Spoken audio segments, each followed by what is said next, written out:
Trail and ultra runners, what is going on? What's happening? Welcome to another episode of the Koopcast. As always, I'm your humble host, Coach Jason Koop, and this episode of the podcast is about a subject that is near and dear to my heart. It is all about coach education and development. As I've become a more and more seasoned coach, I have found myself absolutely loving this concept of mentoring and developing young coaches. It's something that I could never have foreseen 20 or so years ago as I began my coaching journey. But as I've now become the coach that I am today, it's due in large part to training other coaches and bringing them up through their own developmental pathways. And so to discuss this all, I brought on one of my longtime colleagues, Kristen Dieffenbach Phd at the University of West Virginia. Kristen is an expert in this area of coach education and development. She has been a consultant to the United States Olympic and Paralympic Committee, the U.S. Anti-Doping Agency, the United States Tennis Association, USA Cycling, USA Hockey, USA Triathlon, and I could go on and on and on about the number of groups that she's consulted with, all in the vein of how do we develop high quality coaches. We had a really awesome wide-ranging discussion, and for those of you that are athletes out there, don't worry, we talk about how you can make the most out of your coach-athlete relationship, much in the vein of one of the previous podcasts that I had with Dominic Gunto, our athlete services director. You guys go and check that out in the archives. This was a really fun one. I had a really good time with it. I hope you guys do too. I'm gonna get right out of the way. Here's my conversation with Kristen Dieffenbach. All right, let's talk about coach education, because this is really what I wanted to bend your ear on. It's something that's like really close to me, and it's also really close to you. And I think as you know, we have both evolved as coaches and just as people. It's a natural trajectory to move from the mentee to the mentor to somebody who starts to get kind of really psyched up about coach education. And I know personally that it's a kind of a big part of my life now, where I spend a lot of time growing and developing, screening, training, mentoring, that whole basket of stuff for new coaches. For me, it's been equal parts a journey of seniority, which I think is natural, but also something that I have felt that has like made me a better coach in this whole learn one, do one, teach one philosophy that, that it gets espoused in a lot of educational circles. I wanted to kind of hear from you though, like you're more of an expert in this coach education area than I am. What really bent your ear towards it, and how did you get more involved with it, and what kind of like perks you up about it? And you said we only have 60 minutes, right? Yeah. you can go as long as you want to. It's your show. Well, no, you and I have known each other for going on almost 20 years, right? So this is going back to the early days when we were first there. And I think I was straight out of grad school, or just ending grad school as we were working together in early days of coaching. And I think, for me, it goes back even further than that recognition as I was finishing up my collegiate, sports career and then getting into bike racing, how much influence and how important the coach was in the system, and how a good coach could really make a great difference, and how a marginal coach could kind of go either way, and how a bad coach could really have just a detrimental impact. And, my early background and training was in the exercise science, sports psych realm. So I was always coming at it from that interpersonal connection relationship perspective, and very interested in how those interactions happened and came about. And that sort of colored my career as it went along. And you're absolutely right. This is a profession that has very much followed a trajectory of I played, therefore I coach. And that still is the predominant model, particularly in our volunteer sector of coaches, but even over into our high performance. You don't get the job in a collegiate sport environment unless you know somebody, and you know somebody because you played for somebody. And that's still very much the predominant model. It doesn't mean it doesn't happen other ways, but that's how most people get into it. What we've seen in the last 10 or 15 years, and then again, I went from coaching and consulting from a sports psych side and then coaching athletes to stepping back into academia, because I found a really interesting program at West Virginia University that did undergraduate and master's degrees, coaching education degrees. And I was like, who's doing that? come to find out that the original physical education, teacher education training was all surrounded and based in after school programming and coaching type activities. John Wooden, classically trained physical education teacher, right? And a lot of our early coaches were. And I got more and more intrigued by how did we get so divergent that physical educators are teachers and get this really great training, but somehow, despite the importance and value of sport, whether it's for life skills and childhood engagement or high performance, how do we get so far away from the essential sciences of teaching as well as the sports sciences, especially as the sports sciences knowledge is evolving and growing, right? And I'm not saying that all coaches need to have an academic degree by any means. I'm just saying that the field has evolved such that there is now more of an expectation and more of a bit of a structure to thinking about how do we best support and educate coaches, the vast majority of whom are adult learners, not necessarily trained academically, which is fine, but still there's some structure to it. And there's a really neat model that the International Council for Coaching Excellence has that talks about sort of the foundation of what we do, right, as coaches, our professional knowledge. So, you know, you're coaching ultra endurance athletes, so it's very heavy in the sciences in that area. Someone's soccer might be looking at and there's a lot of information about soccer and a couple journals that are specific to it, right? But also the professional knowledge of how to teach. And you work with adults. And so your specialization is working in that adult model. Whereas another coach I work with might be in the Olympic Devo system, teenagers, whole different animal, or somebody else working in the youth sector, you know. And then it's the interpersonal knowledge, connecting with others. And then the intrapersonal knowledge, the side of who am I? What do I believe in? What are my values? How well do I self-reflect on my own actions as a leader and a teacher? So it's not just what did the athlete do, but how did I do it? Which starts to get into classic teacher training. And I got really intrigued and has led me into a whole global movement that is hugely influential in places like the New Zealand sports system right now. The Football Association, the FA in the UK, the Canadian sports system, starting to infiltrate into programs here like, you know, USA Hockey, USA Swimming, on a call yesterday with track and field, hockey, figure skating, swimming, lacrosse, climbing, and about 4 other national governing bodies all around this conversation of how do we better support those who want to coach, right, to give them these skills. So I get this question asked of me all the time, Kristen, and I don't profess to have a good answer to it. So maybe you can help me out, and I'll steal your answer at the end of the day. But it's, how do you become a coach? Because it's not a profession, as you were just alluding to, with the traditional academic pipeline, right? If I want to be a CPA, I know the academic pipeline to go through. If I want to be an engineer, I know the academic pipeline I want to go through. If I want to be a geneticist, I know the academic pipeline that I have to go through. So on and on and on and on. You come up with all these different examples. If somebody says, you know, when they're 18 years old, hey, I want to be a soccer coach, or something like that, which is a profession, right? I mean, coaching is a profession. You and I live that. There is no established academic pipeline for it. So how would you answer that? And maybe I can, like I said, I could totally steal your answer because I don't have a good one. Well, this is actually what I say to the parents of students that come in all the time and to students themselves. And I get asked this question a lot. Depends on your motivation and your market. You know, if you're because it's going to be very contextual. It's going to be very specific. Coaching isn't coaching any more than to be an elementary school teacher, a preschool teacher, or a college professor. You know, it's very contextual. And you're right, there's no one pathway.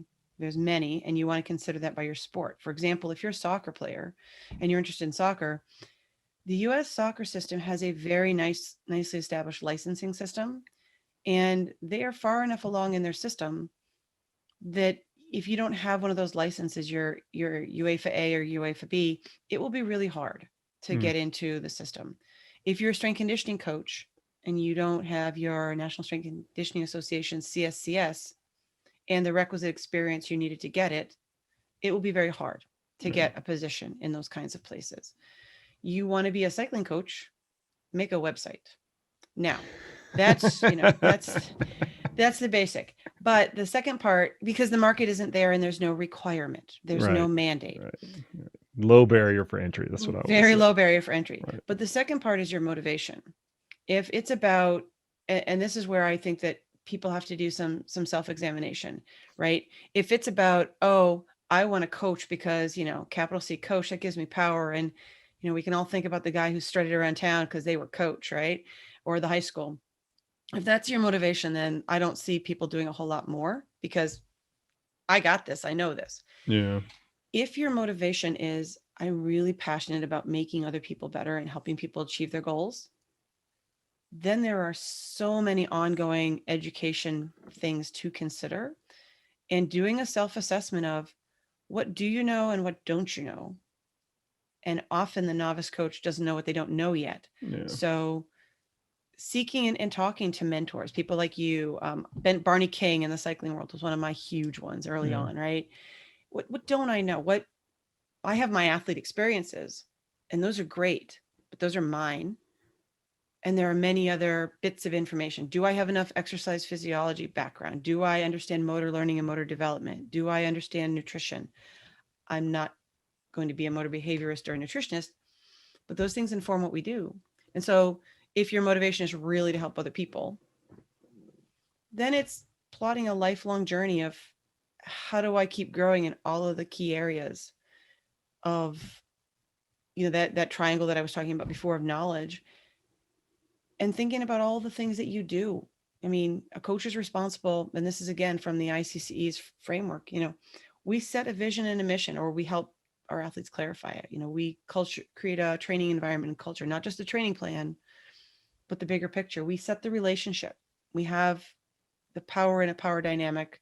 It's a little strange when it's a one-on-one paid situation because there's a payment power, but then there's also the expertise power. Yeah. And so there's a little bit different dynamic. We're preparing people for the competition. We're understanding our field, not just how technology is changing, but how the races are evolving and changing and what's going on, preparing our athletes for tomorrow, not just today. And there's so many things. I want to pull on a little bit of a thread that you mentioned earlier, and this goes along with the same theme that there's no established pipeline. A lot of what we see in what I'm kind of calling the commercial space, so age group athletes that want to hire a coach for cycling race, triathlon race, ultramarathon race, and things like that, they're out they're trying to navigate this landscape without a map almost. And you people like you and I, we have the map, right? We can size up coaches across the space and say, oh, okay, using our coaching intelligence and answer a lot of the questions that you just went through.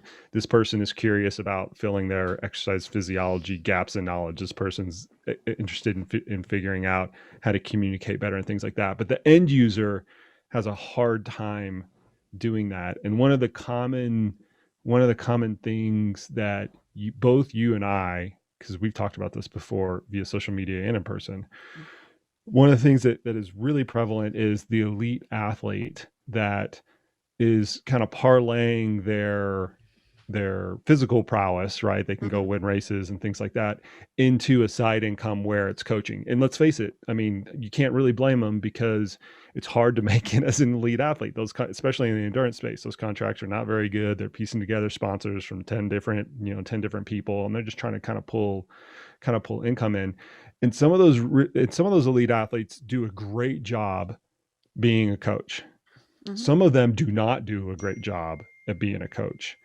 And I'm wondering if you had anything like in your toolbox to help the end user really ascertain how to figure out between those two. Yeah. And I think it's such a great question and conversation because it's not just in our sport. You even see this in the elite sports where they try to bring somebody in and it's disastrous. And then you've got somebody like Wayne Gretzky who does very well. I think when I'm talking to somebody and giving advice about hiring a coach, I do strongly recommend you do a little bit of homework. What are some of the industry standards, even if they aren't requirements? What are some of the possibles? What are some of the things that somebody might have?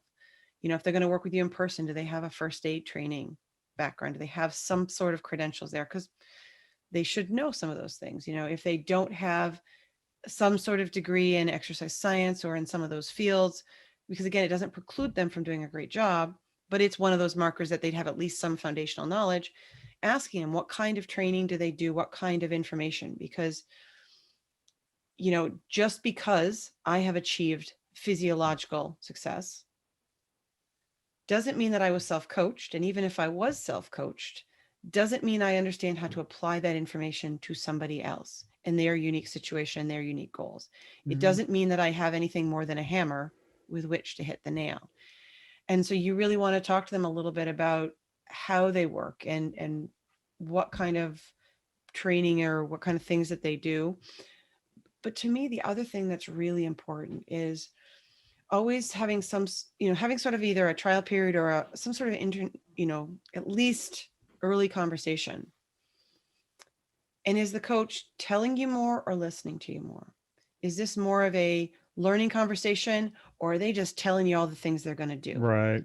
Because at the end of the day, if they're not listening to you and going, how do I tailor this to you?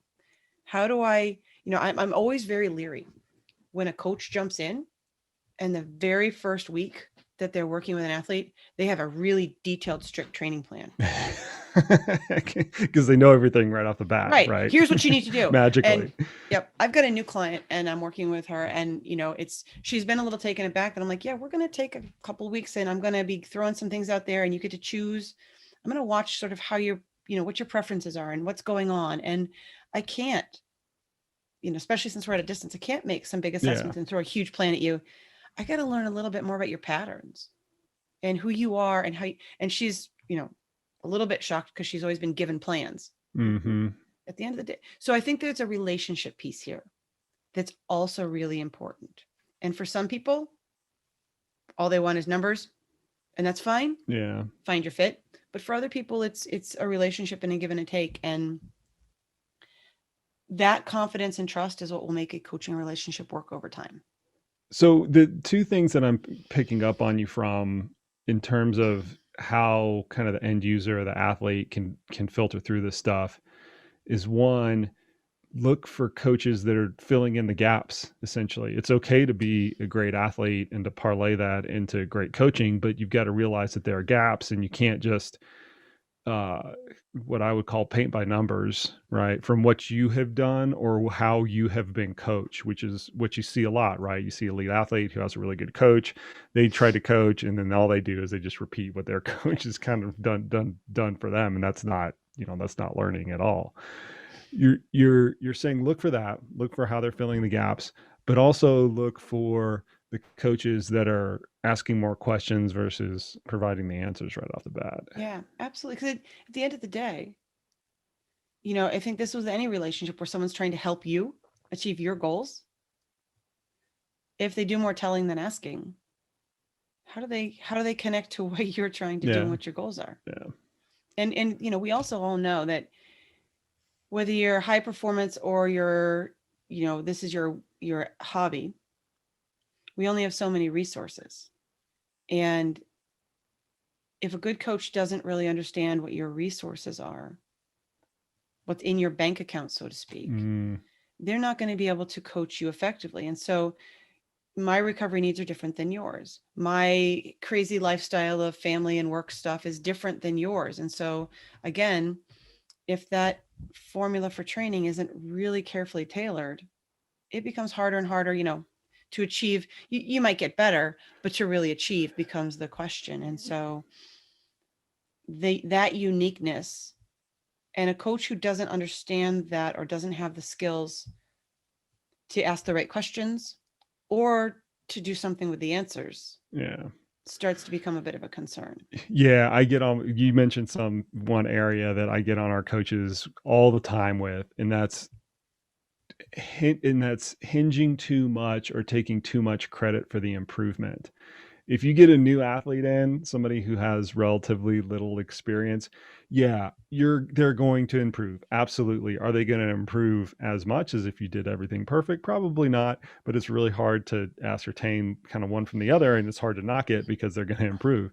it's harder and harder and harder the more years that you go by. And I've always felt that the really good coaches shine after about 4 or 5 years of consistent training, because that's when this like asymptotic relationship between performance and improvement or time and improvement starts to level off. And if you don't know what you're doing, then there you see all the stagnation, or even you start to see a downward trend, because there's no more bandwidth for improvement. This leads me to another area. You touched on it kind of earlier, like good coaches can make all the difference in the world, right? Good coaches are good for athletes, obviously, but good coaches are good for the entirety of coaching, like the whole ecosystem around coaching. The opposite is also true. Bad coaches are obviously bad for athletes, and we can point out high profile examples of that, but we can also point out, and Kristen, those of you who are not watching the YouTube version, Kristen just shuddered because she doesn't want to get into all of this. But let's face it, there have been a number of high profile examples, especially at the Olympic levels, of coaches who are, abusing their power, abusing their authority. And we don't need to rehash that. But my point with that is that bad coaches are obviously bad for the athletes, but it's also bad for the ecosystem of coaching. All of the coaches around them, all of their coaching peers, all of the coaches that kind of rely on each other. And I'm wondering if I can kind of get your thoughts on this aspect, because it is still what I would call an emerging industry, and we as coaches, we're going to be the masters of our own destiny, essentially. And if we do a good job, we're going to thrive, and athletes are going to thrive. But if we don't do a good job, I think the opposite can also be true. Yeah. Well, and again, so, this is so, you get me started on this one. This is getting into, the ethics and the moral decision-making and all that. And yes, I absolutely shuddered, because more often than not, when I talk about being in coaching, I don't usually get somebody telling me, oh, I had an amazing coach. I usually get to hear the story from somebody about how horrible their coach was back in the day and what the awful thing they did, whether it's on the criminal spectrum or just the complete jerk spectrum. And I'll watch my language so that, you don't have to watch your language on this podcast, Kristen, trust me. Okay, that's good, because I have to be very careful when I'm in the classroom, and I'm not always as careful as I need to be. I'll put an expletive marking on this one, like I do the rest of them. But I think you're absolutely right, that we have, so this is where we start getting into the professionalism of sport coaching, and the difference between somebody who is a hobby coach, even if they've made a business out of it. A hobby coach is somebody who is doing it because, they really like it and it's fun. They might even be driving their full income from it. But the approach is, I know this, I'm doing this, just follow along. Whereas the professional coach, whether they are a volunteer or a fully paid, coach, is somebody who is treating this as a profession. And as a professional, one of the hallmarks is we have a responsibility to those we serve, our clients, our athletes, right? For their health, their well-being, and the achievement of their goals. But we also have a responsibility back to the profession itself. And coaches are really, in many cases, we're the linchpin in that long-term athlete development model. If we're working with the youngest kids, whether we're volunteer or paid, we have a huge say in whether or not they enjoy the experience, they develop good skills, and they want to continue. We know that most kids, when they quit for a lot of reasons. At 13 or 14, there's a huge drop off. Mm-hmm. Some of it is because, they're 13 or 14 and all of a sudden they're getting close to driving and dating and they drop off.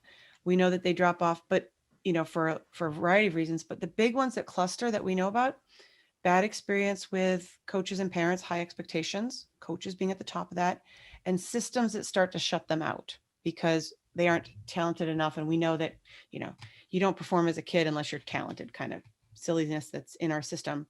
But throughout the whole thing, the coach has a huge potential to impact the experience of sport and whether or not somebody stays in it or stays out, how they feel about themselves, the achievement of their goals. And that sort of that linchpin piece, that coach as a ambassador to the sport, is huge. And, it's funny, we, in our culture, we tend to look at the coach that's amazing as sort of this one-off Bigfoot kind of a thing, right? They're iconic and they're cool.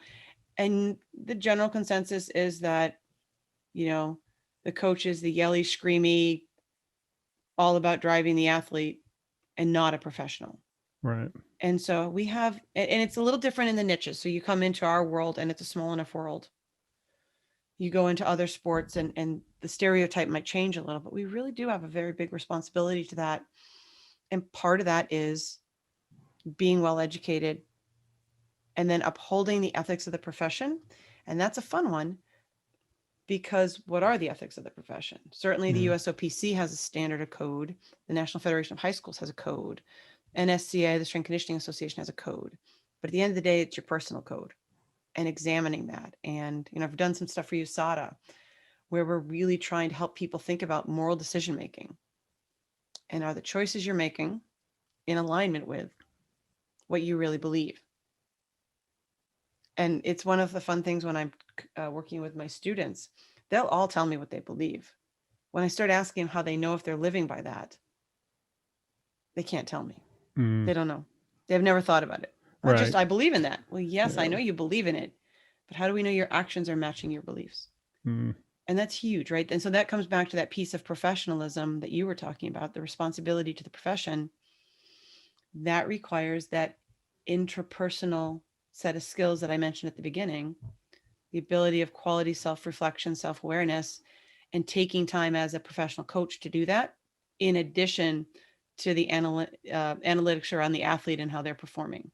Yeah, and that's, and again, I don't think a lot of coaches that initially get into coaching in kind of in the domain that I work in understand that aspect of having a responsibility to the profession itself. They're looking to earn a side hustle, right? And that's the term that kind of gets thrown around a lot. And sometimes those coaches grow into understanding that they have a larger responsibility compared to putting a few bucks in their pocket. And then other ones are constantly doing the side hustle. They're constantly going from athlete to athlete, figuring out how can they make $200 over here and $100 over there and $50 over here and things like that. And if I'm being honest, Kristen, I can't be. It's my podcast. I don't know why I wouldn't be. We'll censor out anything that's bad. Yeah, exactly. It irritates the living crap out of me when I see the latter group, because they don't understand the responsibility back to the profession and doesn't understand that affects everybody, the whole, like I've been saying, the whole ecosystem underneath it, as well as the athletes. Like if you're treating the athletes as a side hustle commodity, that's not the right, that doesn't do them any service, right? Well, that's the motivation piece we were talking about, right? Are you a coach because you want to say you're a coach, or are you a coach because you're truly trying to help people? And I'm right there on the bandwagon with you. I get on my soapbox several times a week with my students about this, and when I go out and do coaching ed for the different NGBs and in that space, it's actually how there's a growing area of development in this field around coach education and coach development. The United States Center for Coaching Excellence, which is the nonprofit group I'm currently president of, is seeking to help improve that with the accreditation of coaching education programs and the clarity that there are people who are coach developers to try to help the profession of coaching. It's a occupational socialization thing that doesn't even, let's be honest here. There are people who become doctors, and there's a huge accrediting body there, who become doctors because it's all about their ego and not about their patient. There are people who become teachers. I don't understand why, because the pay is so bad. But there's people who become teachers, your wife and my husband, because they truly believe in helping children. And then there's people who become teachers because I don't have to do much. I'm just going to go in the classroom and I got summers off, right? So there is a huge piece of motivation there. And then it starts to be about, okay, what do we as coaches do to self-police ourselves? What do we do to elevate, our work and the work around those, among us, the conversations that we have with other coaches, talking about best practices, looking for ways to create opportunities to safeguard athletes and put out information about a good coach will do this. A good coach does that. If your coach does this, and even this is going back into that, big, hairy and ugly side of things, but it's a continuum of bad behaviors. That's how the U.S. Center for Safe Sports, it's how the Canadian Red Cross system in athlete protection came about. There's a group called SIGA, the Sports Integrity Global Alliance, that's creating some resources and practices around athlete protection. to a certain degree, it's even how the athlete development model came about. If you know the long-term athlete development model, Yep. The idea that if this is truly about the athlete, then there is a curriculum for development that is holistic. And then the coach training and the coach preparation needs to be around that. And then there needs to be a way to hold them accountable. Slow moving train of professionalism, but one that this is how strength and conditioning, if we go back to them, you've been in this long enough. You remember it 20 years ago, getting to the late 90s. It was and the that Wild was just West. starting out. Yeah, it was the Wild West. It was a total Wild West. There were like, 7 or 8 different certifications you could get to be oops, hold on. I'm losing my headphones. They just slid off the back of my head. But you've got, 7 or 8 different accreditations at the time you could get to be a strength conditioning professional. And now 20 years later, not only if you want to be CSCS, strength conditioning certified by the leading group, probably in the world, not only do you have to have an undergraduate degree, but in a few years that will change to an undergraduate degree specific to exercise physiology, exercise science from an accredited program. And it's very, very difficult, not impossible, but difficult to get a job in that field without that. That's standard, but it's slow. That's 20 plus years of movement in one place. Yeah, I'm really fortunate. CSCS is right around the corner for me here in Colorado Springs, and I've done a number of different workshops with them over the years. I've patterned a lot of our coach development around their framework. Obviously, the content is totally different, strength and conditioning versus endurance, but in terms of how they set it up, we're going to take a person from A to B to C to D in terms of making sure that they are a developed coach and they can work with athletes. I've looked at that very and put a lot of scrutiny into how do I adapt that into a different sport venue essentially. And I felt that it's been very successful, but you're right. You can't do that overnight. It's not like you just turn the switch on and all of a sudden all those things are different. Those wheels grind extremely slowly. And I think it's kind of unfortunate that I'm gonna kind of knock the NGBs a little bit, but once again, I don't mind. It's my podcast. I don't think the NGBs have traditionally done the best job at doing that. USA Cycling, USA Triathlon, USA Track and Field, because I've had all of those certifications at one point or another, and they're okay. It's a box ticker. A lot of people use it for like liability insurance and things like that. You get out of it what you put into it, but I just. It's in my opinion, it's a missing opportunity to at least have some type of framework or some robust type of framework for the freelance coaches that are out there that want to up their game. And I'll jump in there a little bit just because, I've been working with the NGBs, starting with USA Cycling back in, 20 years, but I work with many of them now. And some of it is informal through, we actually have routine meetings with NGB coach developers, because that is the conversation in the NGBs as well, that we're in a leadership position. And yet, how do we do this? How do we do this with a group that is volunteer and a group that's very resistant to change, which I find to be the funniest thing, right? Yeah. Sport is all about innovation and change, but you walk in and say, we need to require more of the coaches, or we need to do this. And people go, oh, no, you can't do that. It's like, so we battle that all the time. But the other thing to remember, not just about the NGBs, but there are several hundred organizations in the United States that vet or certify coaches in different developments, everything from positive youth development type programs like Up to Us and Positive Coaching Alliance types perspectives, all the way up through the NGBs. The United States doesn't have a sport ministry.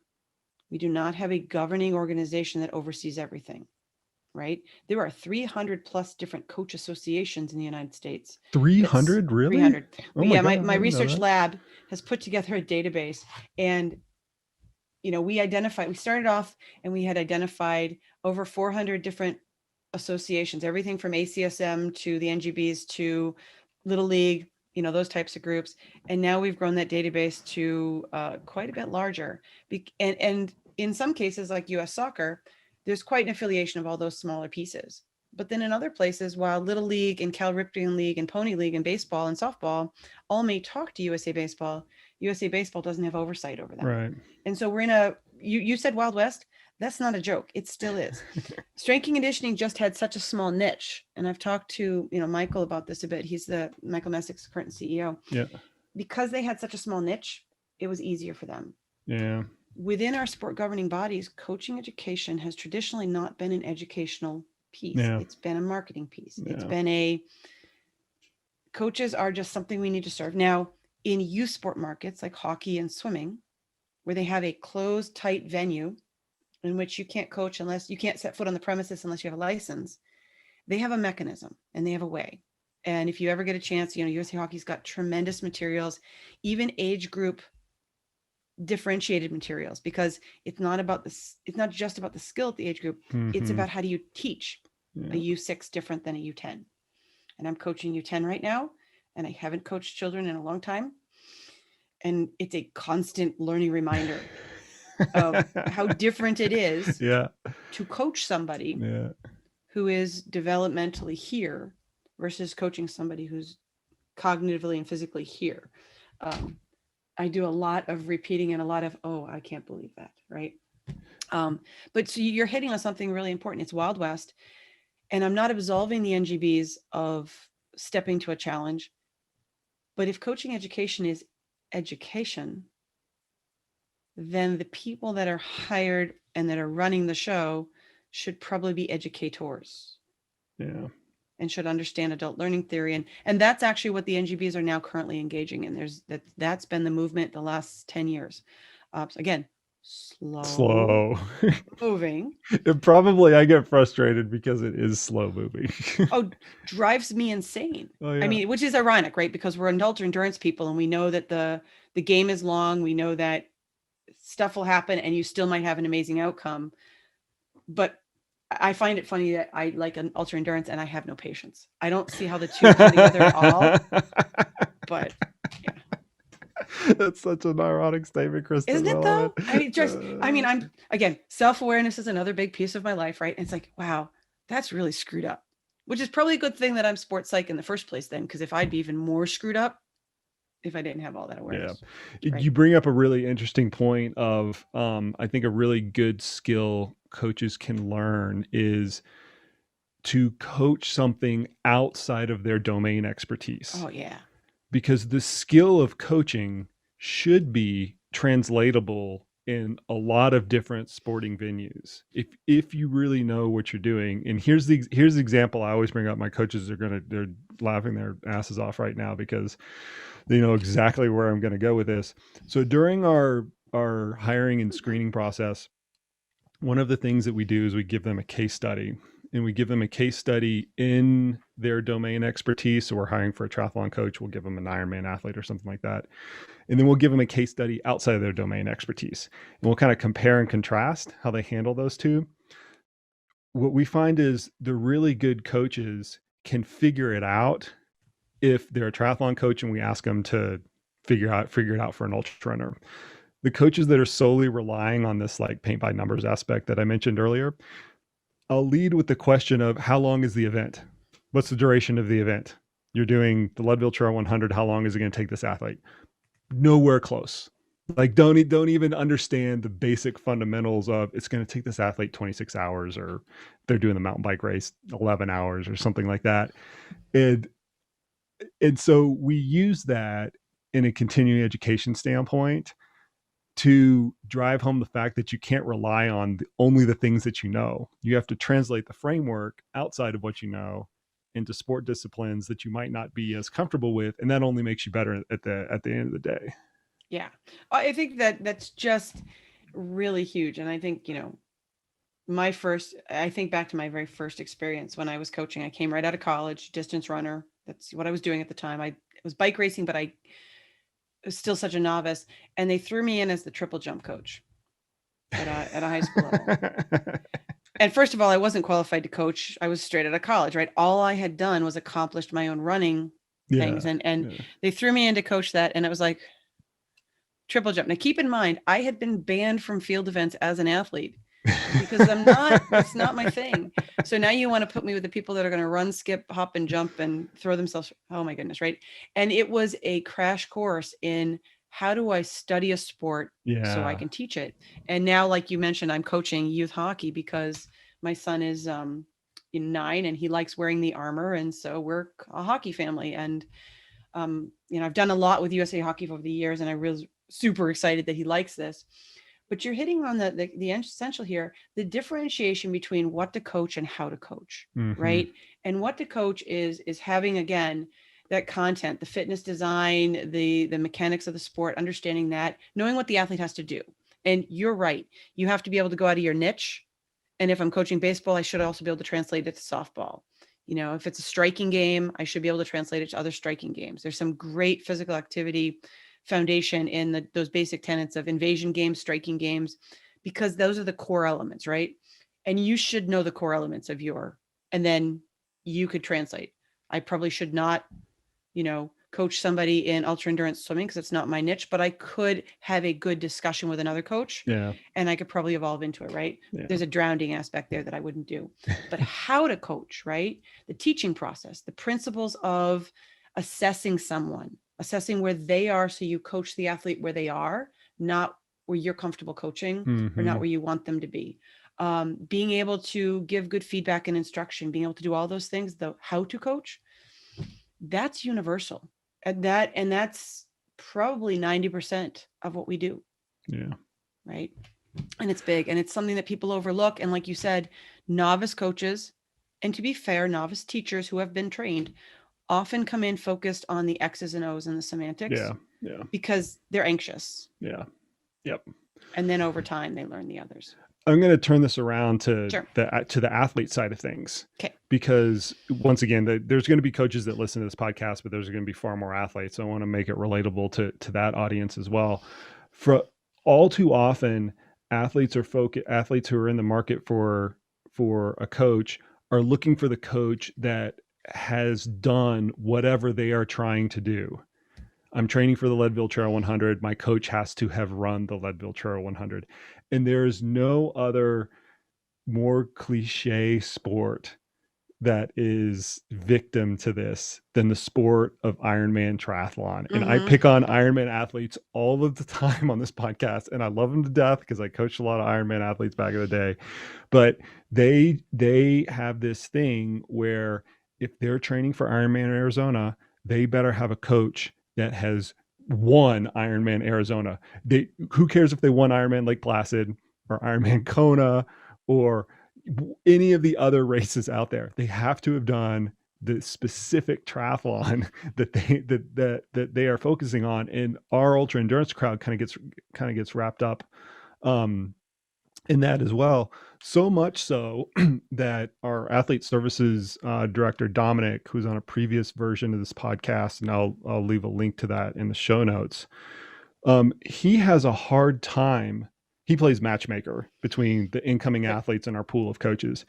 He often has a hard time creating that match if the coach hasn't done whatever specific race that the athlete is training for, even though the coach is perfectly well qualified to have them do whatever. And so I don't profess to know how to solve this riddle, how to communicate to the athletes that a coach can take those coaching skills and do the research. And even though they haven't done the Leadville Trail 100, they can coach an athlete for the Leadville Trail 100. I don't know why I'm poking fun at Leadville right now, but anyway, it's just on the top of my mind. It's a hard race. Yes. It gets a lot of triathletes. Maybe that's why it's subconsciously seeping through my brain here.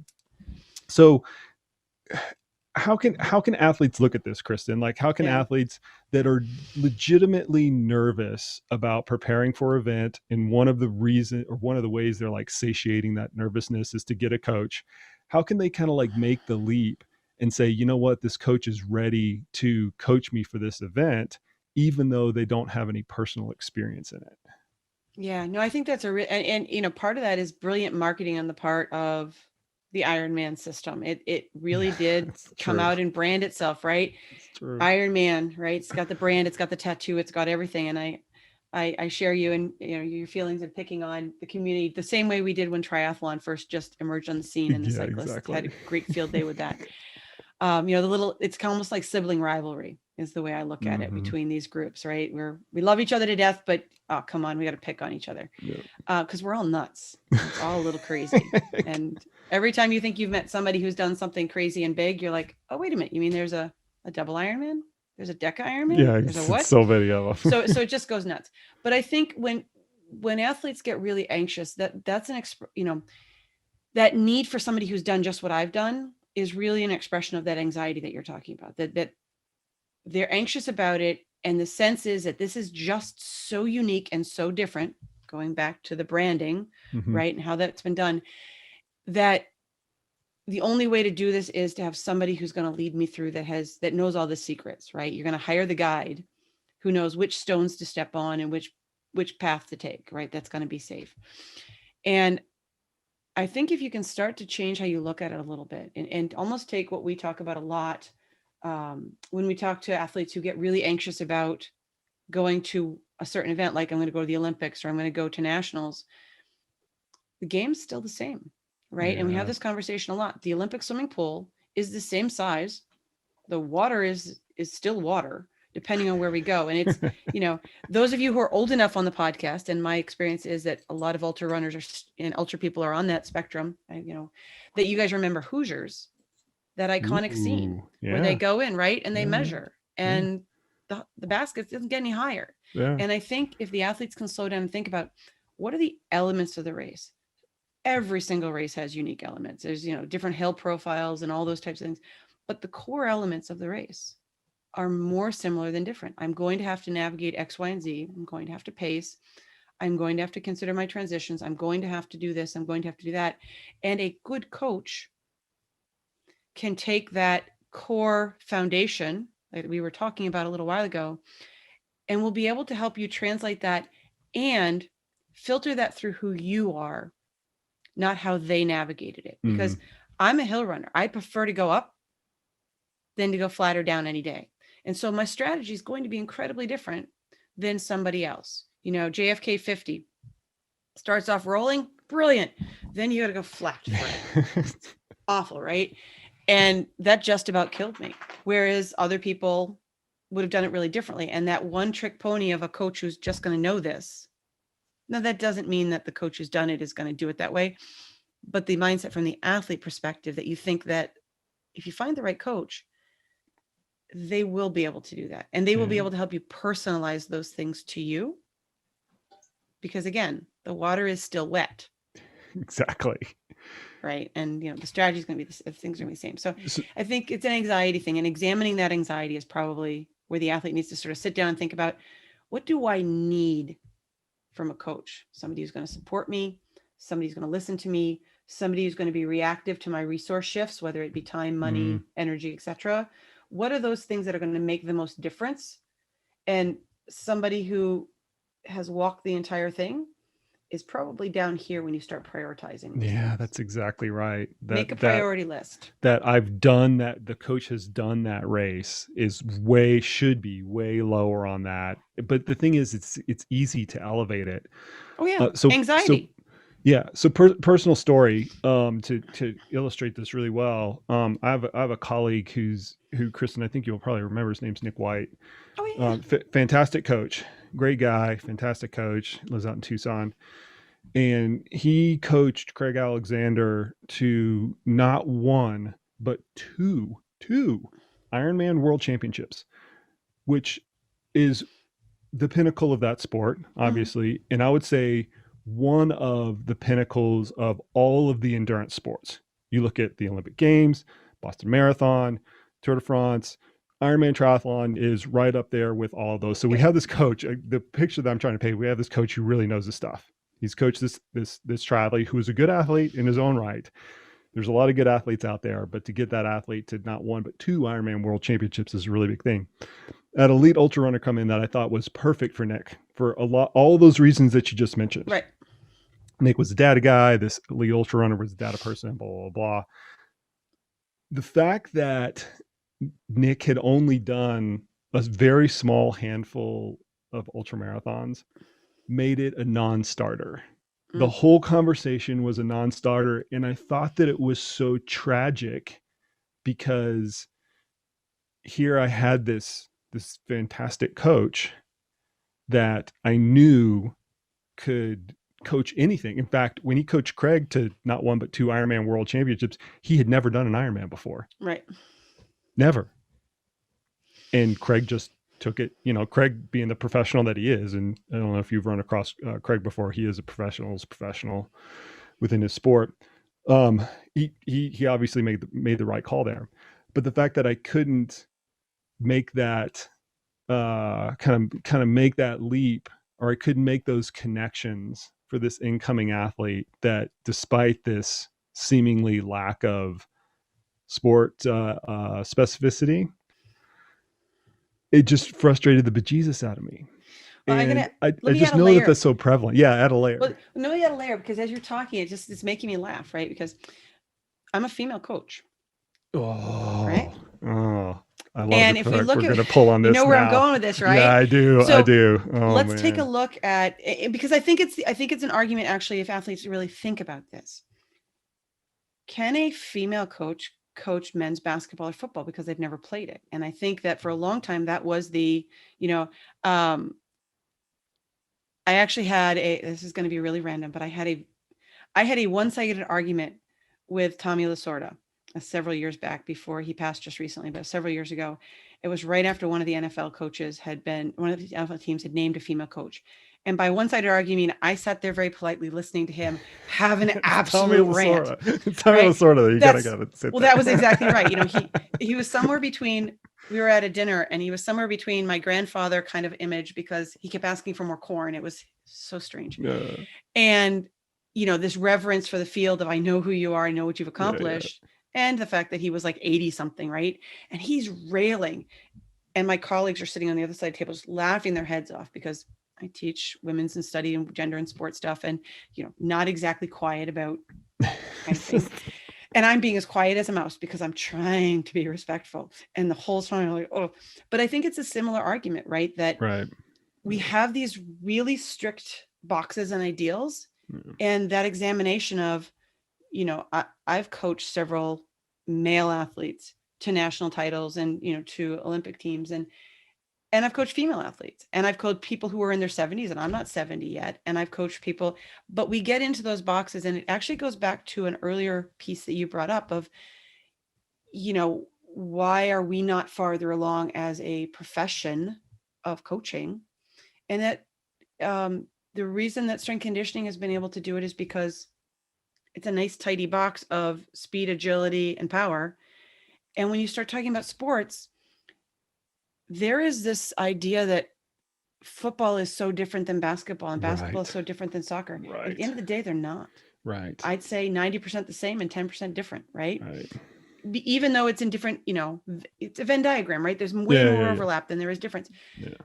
But we culturally, so it's frustrating, but the athlete's hesitancy is just a reflection of how we culturally have dealt with sports.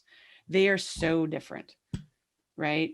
You can't possibly like football if you like soccer, and you can't possibly like soccer if you like football, right? And I don't mean to, I'm not trying to genderdize this. I just think it's that bigger conversation of, our sports tend to put blinders on. We're different. We're unique. It's an identity. And in that identity, there is a reluctance, because if it broadens out too much, right, it's not that uniqueness. And not to pick on us, the ultra community, and not to pick on the Ironman. You can pick on us. It's cool. I know. I will. No, I'm going there. I'm just prefacing. I'm trying to soften it a little. But, we know that it's a bucket list sport. We know that there is a bit of an elitist mentality and a boardroom mentality. And so there's also a little bit of that. It's not just insecurity. It's I'm an Ironman and I'm coached by an Ironman, right? And if I say my coach does this, do I lose some of my street cred? And not that anybody has thought that through, probably, but that's the culture. It perpetuates itself. So how do we as professionals break it? Do you find that getting women into the profession of coaching is difficult? Oh, yeah.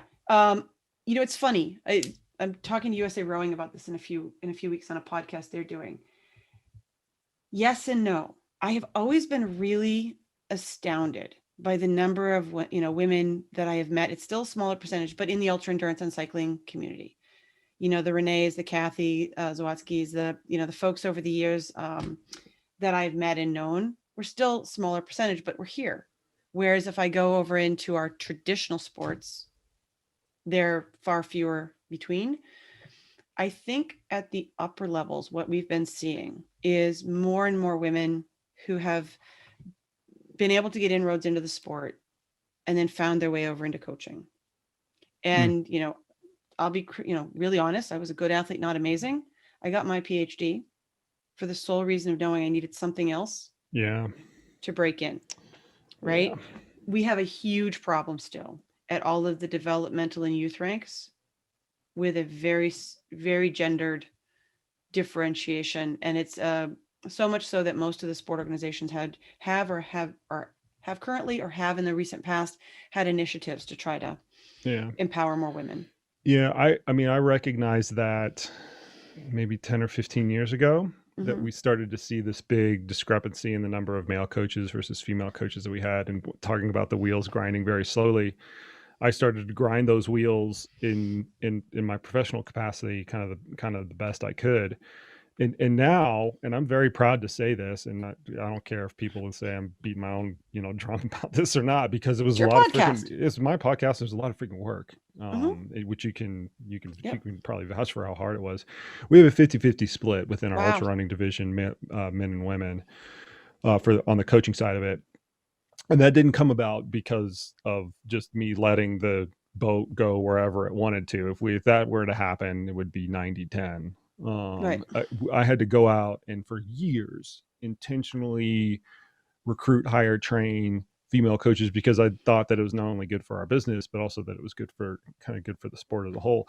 And I will say that every single woman that I've ever hired absolutely deserved the position above the entirety of the rest of the pool. I just had to go to greater lengths to find those people. That's consistent with the literature on because we've seen that in many other professions. Women are less culturally have been culture. And again, we're getting into, some of those nuances of those things, but it's been shown in many professions that women are much more reluctant to apply for positions, even if they're overqualified. They tend to wait until they're way overqualified to feel like they're allowed or permitted to enter. Whereas men tend to jump right in way before they're qualified, right? And it's a gross stereotype. You could say that about sport too. Yeah, it's a stereotype, but it's seen in the literature, and it's something that they've actually studied and looked at in business and other areas. And so, random. Remember listening to a great podcast about how he works by Stephen Colbert, who's somebody I really think is a consummate professional, because I'm really interested in how professionals be professionals. And he was talking about being a professional in the world of comedy, and it's a lot of work there too, right? And he was talking about how they were trying to seek a more diverse voice in their writing staff, and when they put out calls, they'd only get men. When they specifically targeted and sought out women, they found amazing resumes and people absolutely deserved to be there. But if they didn't invite them in, they had been kept out for so long. And so I find it interesting in ultra world, the differentiation at the elite level between men and women is not as great as, say, in some of our other sports, right? There's a little bit more blending as you go up in the ranks. And there have been, races that have been won by female or male, depending on the year, because again, we have the dynamics of the sport are a little bit different. And yet most of the people who are in it grew up in a very traditional culture of sport, reminded and seeing only men coaching. And so we're still fighting that a little bit. And for those of you who don't remember, that the women who were in their 50s and 60s are the first generation to really benefit from the Title IX shift. Yeah. And, if we really want to be historical about it, Kay Schweitzer's in her, I want to say mid 70s. Yeah, I think so. Yeah. She ran the Boston Marathon she had a number, she was official. Yeah. But if you've ever seen the video, the race director did not agree with that. No, I mean, they try to tackle her off the course. Yeah. But I guess what you're getting at is it hasn't been that long from a timeline perspective. And going back to the theme that we keep circling around to, these wheels grind very slowly. Yeah. Okay, so let's circle back again to the athlete perspective of things. Yeah. And I kind of want to leave it on this. because we could go down a gazillion different rabbit holes. Well, before you do that, there's just one thing I want to say about what you just said, because I think it's important. So I guess as we're talking about this, I want to make sure people, are left with that message from that perspective, that I absolutely believe we are making amazing progress, and there's tons of wonderful things going on. So for all the problems and the warts, there is still, and even just this podcast and this conversation, it's a growing chorus of conversation that if you're paying attention and watching, you'll see more of. And I think we are in a really good trajectory for the evolution of the professionalism of coaching to support those of us who take this job very seriously in support of our athletes' experiences.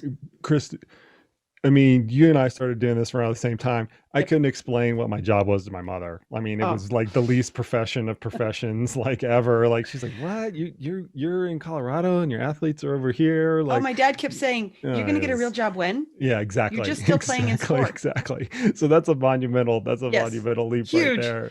And so let's go to the athlete perspective. Yeah, let's go back to the athlete perspective, because, and I kind of want to leave it on. I want to leave it on this note because I think it's the most.